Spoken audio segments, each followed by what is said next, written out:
Hey everyone. Yeah, I thought I'd kind of do this little film adaptation, video adaptation, I should say. It's something that I typed up courtesy of Dragon Natural Speaker and uploaded onto places like DeviantArt and shared through private message with people at DeviantArt, Echo's Portal, and Furfinient, as well as posted on several Facebook groups, mostly like movie pilot animation and whatnot and stuff like that, like animation look back and wherever. And basically, what I was talking about, at least asking in question form, and the title's down here below, is what is the lustful melt gag? Well, for anybody that probably doesn't know, the lustful melt gag actually started back in the, I would say, the early 40s and mainly the 50s. Um, Maybe 30s, I'm not really sure, but I think it was mostly the 40s and the 50s. And basically, what the lustful melt gag was, and I'm going to try to explain as much as I did as in the written, in the typed format as I can, probably throw in some different interpretations here and there. But basically, what the lustful melt gag is when it comes to animation and um, possibly comic book media. The lustful melt gag is basically a gag where, as TV tropes put it, a character gets so enamored, if you will, or aroused by another character, and in other words, an attractive character, that they end up turning into a puddle of goo. In other words, they melt into a puddle. Now, for some odd reason, I think TV tropes, I believe, in fact, I know because I've read it, has even pointed this out, that this uh, trope, as they call it, or gag, as I look at it, is mostly used on the female characters. Now, it does point out, and I do agree, that it has been used on the male characters as well. But a majority of the time, from what I've seen and from what they have seen as well, it's mostly the female character uh, that goes through it. Again, like I said, the male character does go through it as well, but it's mostly the female character. And the way I look at it, as I explained in my written version, I think the reason the female goes through it, the reason the female goes through it more than the male character, I think, is because the writers, the ones that write the scene into the story, I think the writers basically feel that it's funnier if the female goes through it. It's like, I guess they just find it more funnier and more intriguing. And I think this is, and this is something I did not put in the written version, but I think it's also based around something that we have dealt with throughout generations. Anytime, anytime, and this has been seen in recent decades and even currently as well, and like I said, recent decades currently as well as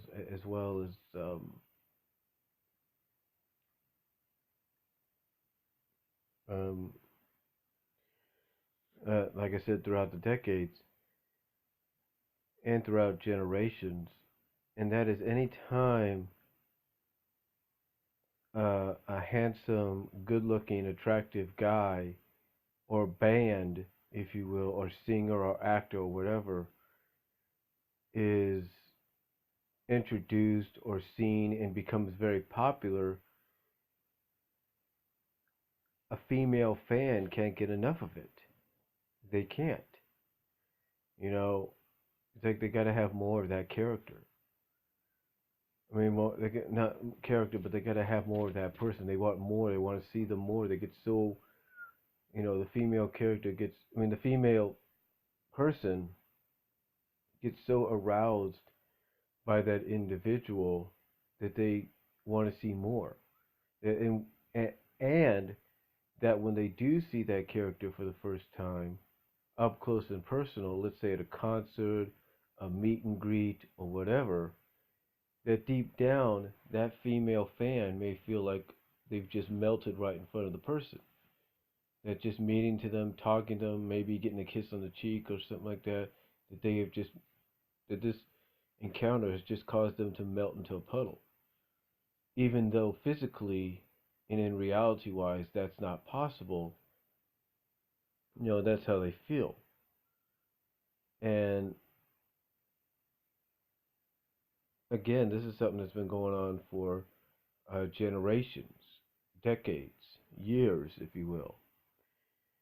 And when writers see that, and let's say somebody might mention that, some kind of a female fan might mention that, or a female acquaintance of another might mention that, oh, my friend, when they met so and so for the first time at this meet and greet, or they saw so and so at this concert for the first time, they felt like they just melted right there. That a writer in animation and even in comic books will look at that and go like, will hear that and go like, hmm, melted, felt like they melted right there. Hey, that's a new form of physical media we haven't used in animation or in comic books. Let's have the female character literally melt into a puddle. So that, and that's what I would guess. That's what I would guess is how the lustful milk gag came about. Mostly due to the fact that they needed some kind of um, visual interpretation of how a female character feels around an attractive male character of some kind. You know that that's what I would guess how it came about. And again, this is something that's been used for generations and years and decades in animation and in comic book form. Like I say, like I mentioned in the written forms, and I've mentioned it before here. Um, in the 1940s, mostly 1944, mostly 1944,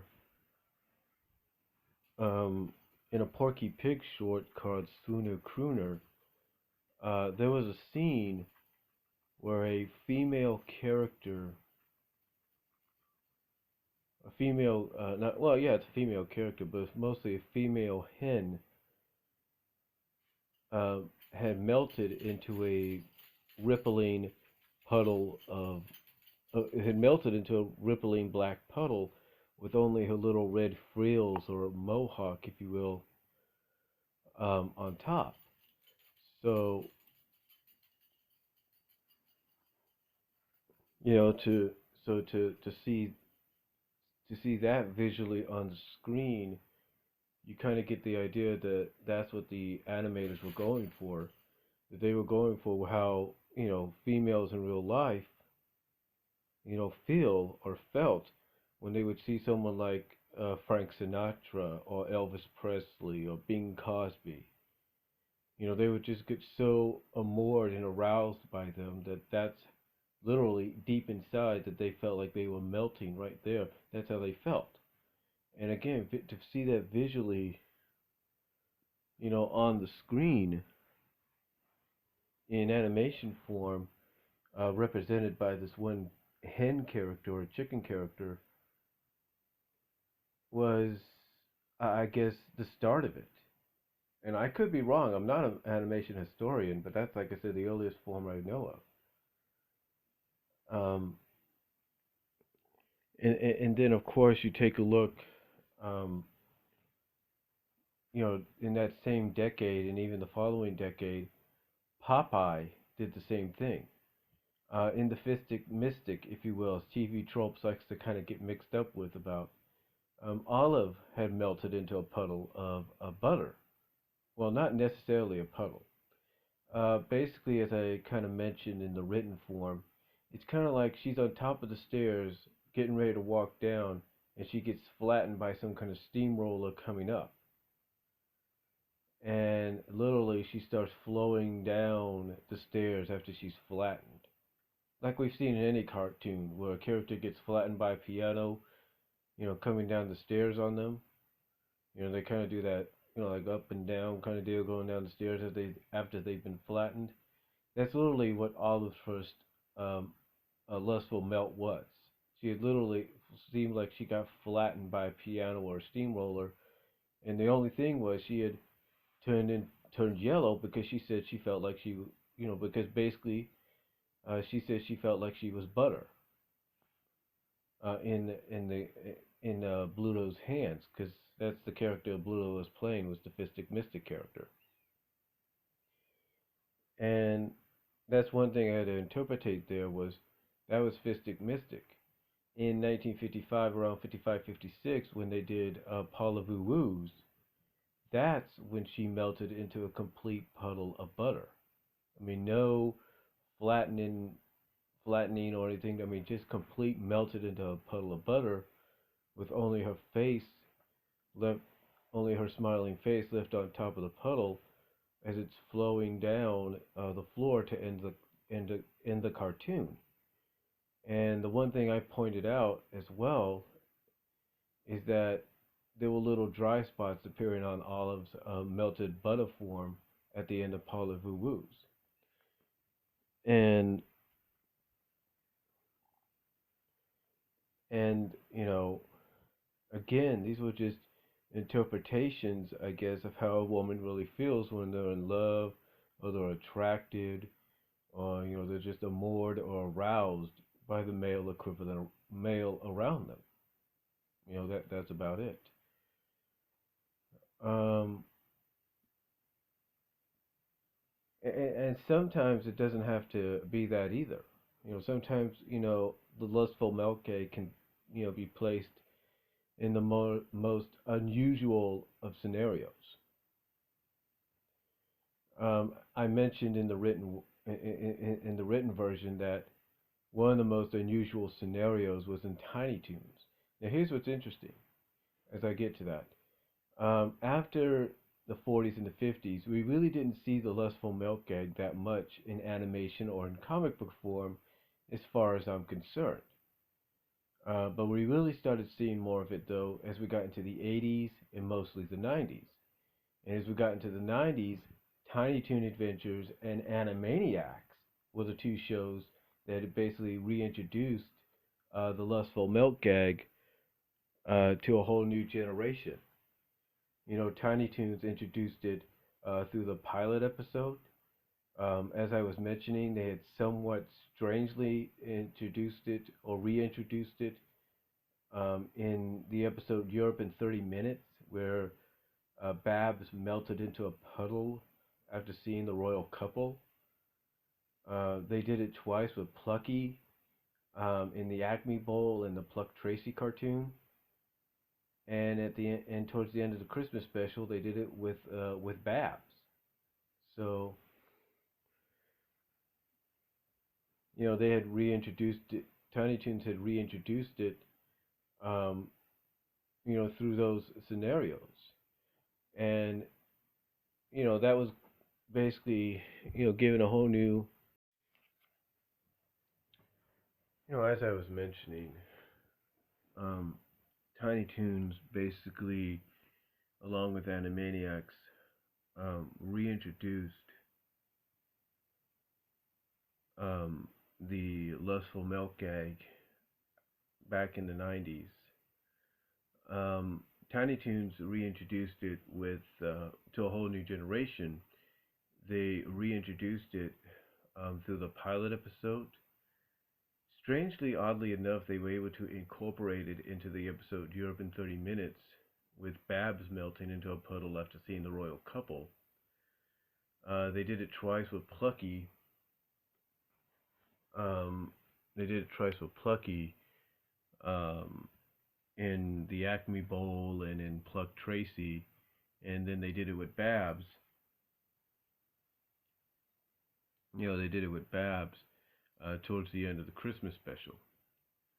So, thanks to Tiny Toon Adventures, a whole new generation was introduced to the lustful milk gag and actually found it funny. They actually enjoyed it. And to further that reintroduction, Animaniacs, which came out a few years later, uh, really took the concept in on as their own. Um, Dot Warner, one of the main three, reintroduced it or introduced it into Animaniacs for the first time, as well as reintroduced it or helped reintroduce it to a whole new generation. Dot Warner did that in the 11-minute short Space Probe. She did it when abducted her, some aliens who had abducted her, uh, basically were visually showing her thoughts on a screen, and she came up with a thought with her on top of a shoulder or arm of a muscle-bound Mel Gibson, it looked like. And by looking at this and seeing this, she melted into a steaming puddle of goo, or a steaming pile of goo, with only her ears and her head flower and ears on top of the goo. Now, she was able to reform herself, but still, she was the first one in Animaniacs, as far as I know, chronologically, that had introduced this concept. Then, of course, you have Minerva Mink, who kind of made it her own, in a sense, with her animated shorts, Moon Over Minerva and Meet Minerva. Now, in Moon Over Minerva, when she saw Wilfred Wolf's werewolf alter ego for the second time, she melted into a multi-cream puddle of goo, if you will, just melted into a multi-cream puddle. And it took Wilfred in his werewolf state to pick her up like a wet towel and wring her out, if you will, like a wet towel, to reform her. And I'll get into that in a moment. Now, the second time she did this, she did the lustful milk gag, was in Meet Minerva. And this is when she first meets her best friend's cousin. And one of the things she does after she goes into her expressional arousing like outtakes is she basically runs and jumps into this male mink, runs into this male mink's arms, or jumps into this male mink's arms, and melts, and then kind of leans back and melts into a puddle, but literally melting through his hands and his arms. But the way she does it is she splits in half. Like her upper body goes this way, her lower body goes that way, and they all melt into the same puddle. Basically, like I said, her upper body's melting this way into the puddle, and her lower body's melting that way into the puddle. So, that was a unique take on the lustful milk cake itself. Now, unlike Moon over Minerva, she was able to reform herself back from being a puddle. She was able to do that. Now, there is one thing about Tiny Toons and Animaniacs, and even I guess you could say, the 1956 Polyvoo Woos, the ending of that Popeye short with Olive as a melted puddle of butter flowing down a floor. I look at this, and I look at two different ways of seeing the lustful milk egg. I look at it as seeing the lustful milk egg in two different aspects. One, there's the first aspect is the first way you can look at it is like this. When a character melts into a puddle, it takes another character to reform them. In other words, let's go back to Moon over Minerva. Let's go back to Moon over Minerva. When she melts into a multi-cream puddle after seeing her friend's werewolf alter ego for the second time, her werewolf friend has to pick her up and wring her out like a wet towel just to reform her. Now, let's say, for example, let's say her werewolf friend said, "Okay, I'm just going to leave you like this. Maybe you'll calm down a little bit. I'll come back, reform you, and we can, continue on, normally and all that, right?"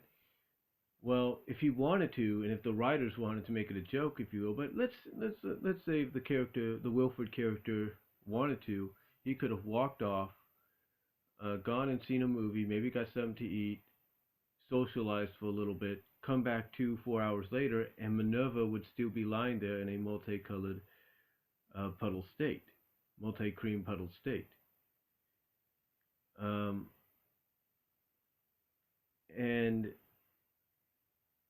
he would still have to reform her by wringing her out like a towel.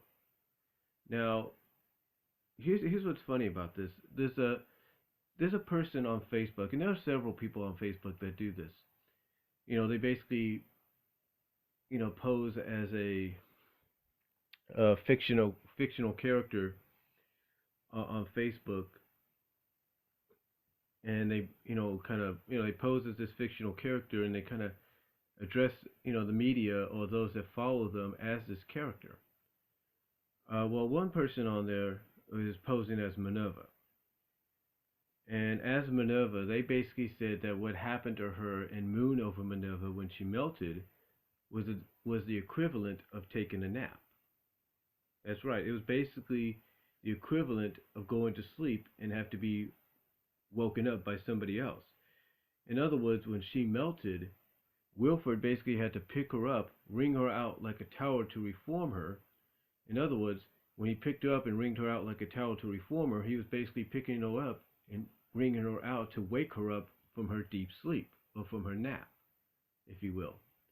So that's one way of looking at this.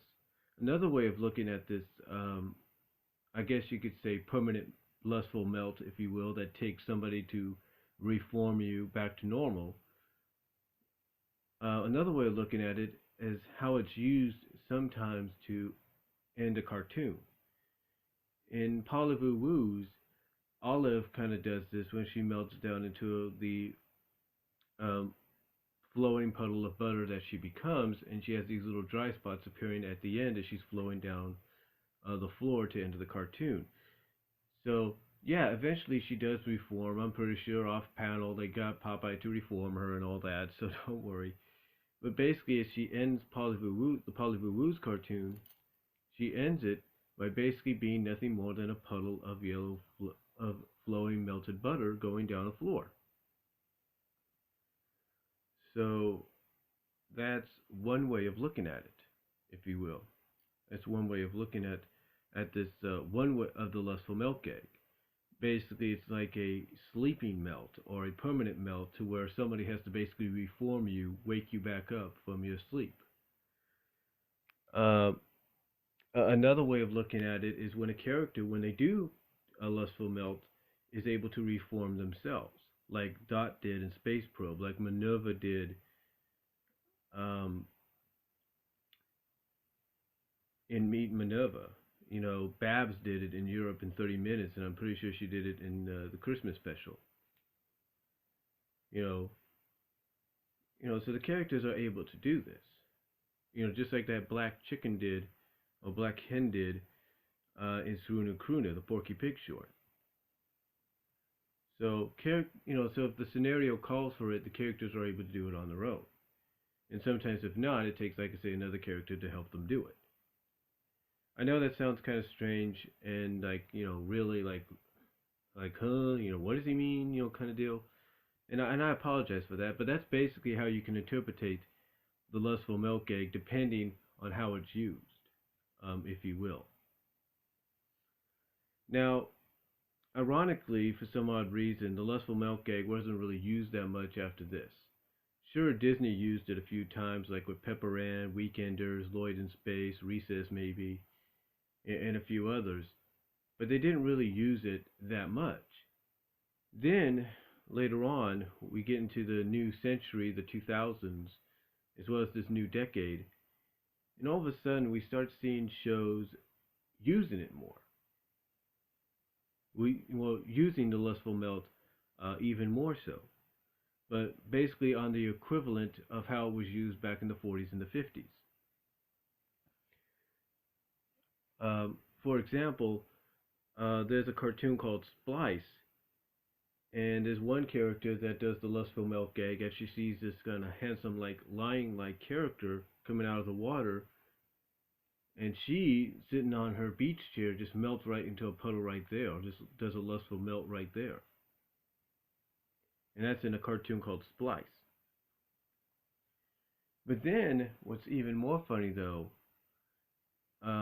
is in the is when shows that are based around human characters only actually incorporate the lustful milk egg into their programming. Now you might say, well, how is that possible, Brian? It's supposed to be based around human characters. And you're right, it's supposed to be, but they find a way to do it. Give you an example, Captain Flamingo. There's an episode where one of Flamingo's friends has to have help with his voice, his talking voice, to talk to a girl, right? So Flamingo gives him this one, lets him use this one device to get a swab voice, to try out a swab voice, and he has him test out the swab voice on Flamingo's best friend, Elizabeth. And when Elizabeth hears this, she melts into a puddle right there, and the only thing sticking out of the puddle is her two ponytails, and she's basically like any kind of natural puddle is flowing, spreading around, just starting to spread a little bit, flow a little bit, and her ponytails they're like this, are starting to slowly separate from each other because now she's nothing more than a puddle that's doing what it naturally does. Now again, you might think, well, that's based around human characters. Why would they even incorporate it there? They just do.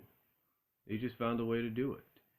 I mean, heck, take a look at Teen Titans, and I'm not talking Teen Titans Go. I'm talking of the original Teen Titans. They had a male character there. They had a male character there get a hug by Starfire, and this hug basically causes this male character to go through a lustful milk gag, if you will.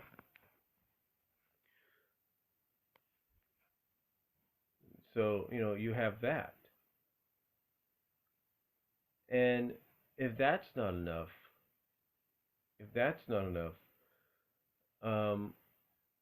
you take a look at a show that I just found out about that came out 2 years ago called Groove High. And it's a basically live action animation hybrid show where, it starts off in live action, incorporates a bit of live action throughout, but the flashbacks that are the main focus of the show or the episode are told in animation.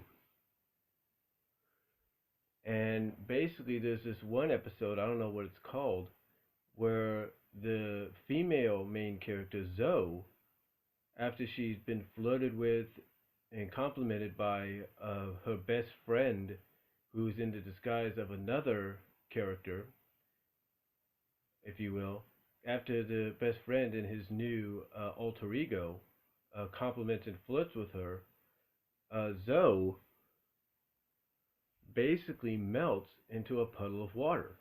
That's right, she basically turns all blue, watery-like, and she melts into a puddle of water. Now, I know some of you might say, well, how is that possible again if it's based on human characters and even the show is partially live action?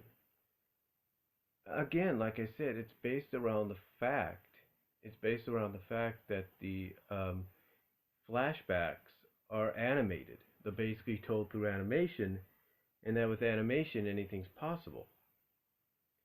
So, like I said, with the Zoe character, after she's complimented by her friend Tom in the disguise of Dom, if you will, after she's complimented and flirted by him in his, while he's posing in his new alter ego, she basically melts, turns all blue, I mean all watery blue, and splashes down into a puddle of water. Basically, she melts into a puddle of water. Now she is with her eyes closed, if you will. Now she is able to reform herself, but for about a few seconds, she's nothing more than a puddle of water. So, and again, this is a show based around humans, just like Captain Flamingo was. You know, it's it's basically all about the situation calling for it. That's all it is. It's all about what does the situation call for at this time. And I think that's basically what it is. It's like, okay, does the situation call for it in this scenario, or does it call for it in that scenario? You know, that's the way I look at it. That's the way I look at it. It's like, does it call for it in this scenario, or does it call for it in that scenario?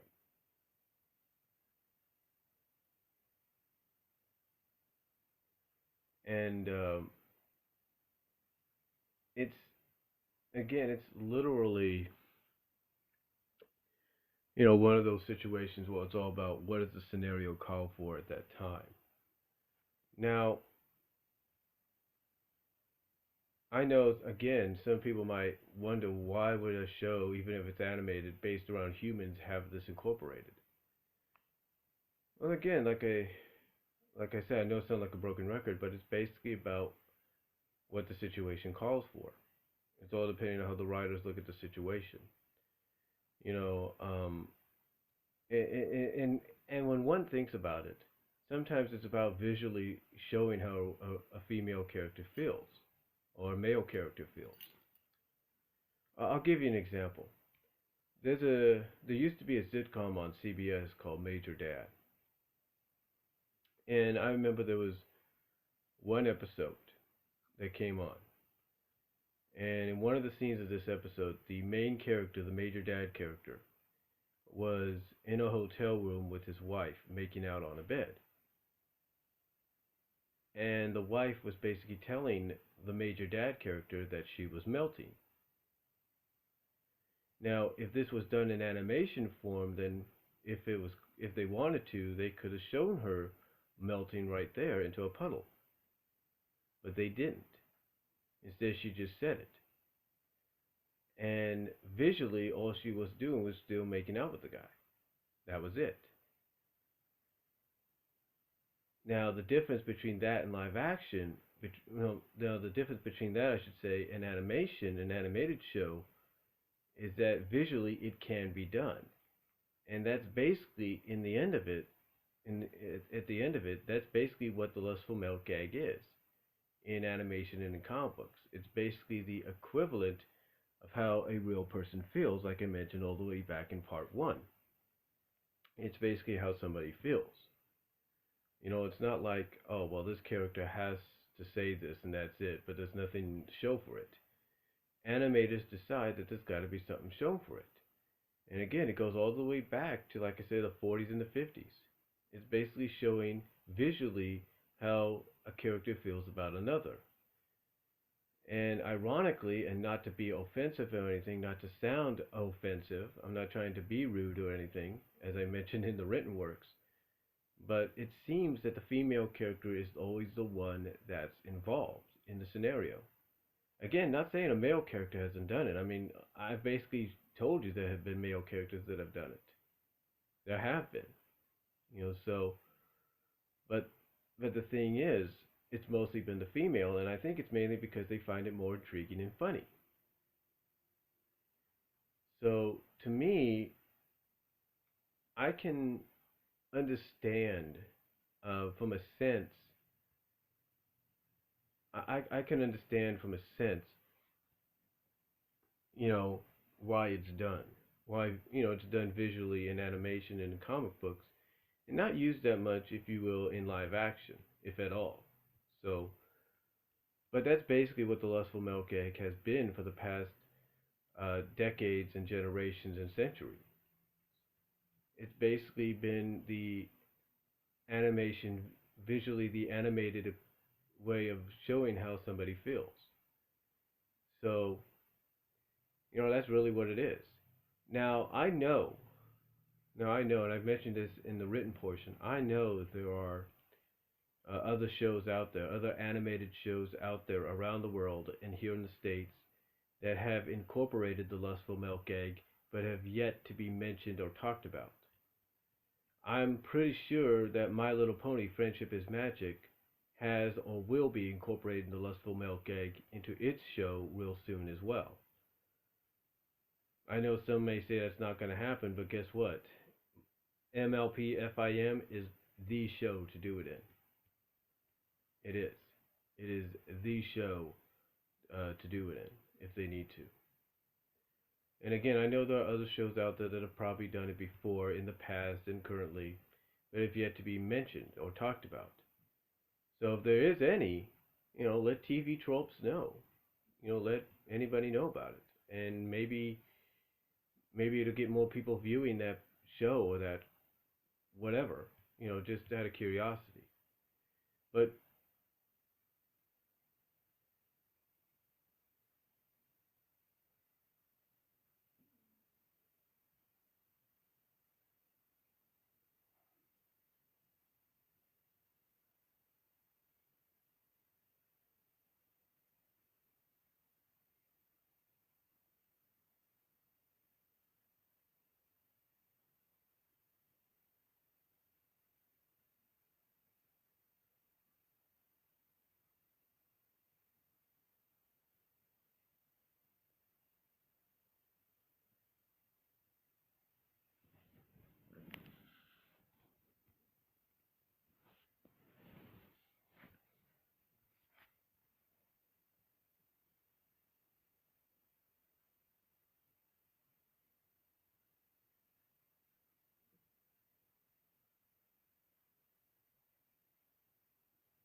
hold on for a sec.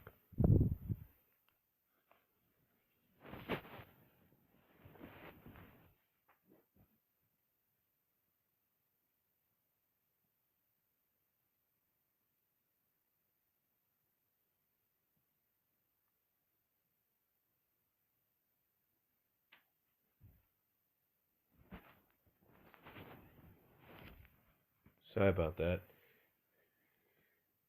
I thought I heard something. But anyway, get, make, kind of talk about it. Let people know about it. If the Lustful Milk Cake has been any shows that have not been mentioned or talked about. Because again, like I said, I'm pretty sure it's going to be or it has been in shows like Friendship is Magic. But that, again, in closing, that is basically what the Lustful Milk Cake is. It's just the animation visually, the visual animation equivalent of showing how somebody really feels when it comes to love or romanticness or amour or whatever. So that's all I'm going to say on it. Sorry, this was in 2.5 parts, almost 3. Let me know what you guys think down below. Comment if you like. Sorry for the brief interruption there just now. But that's all I'm going to say, and I will talk to you all later. But again, that's basically what it is. So, peace out. God bless.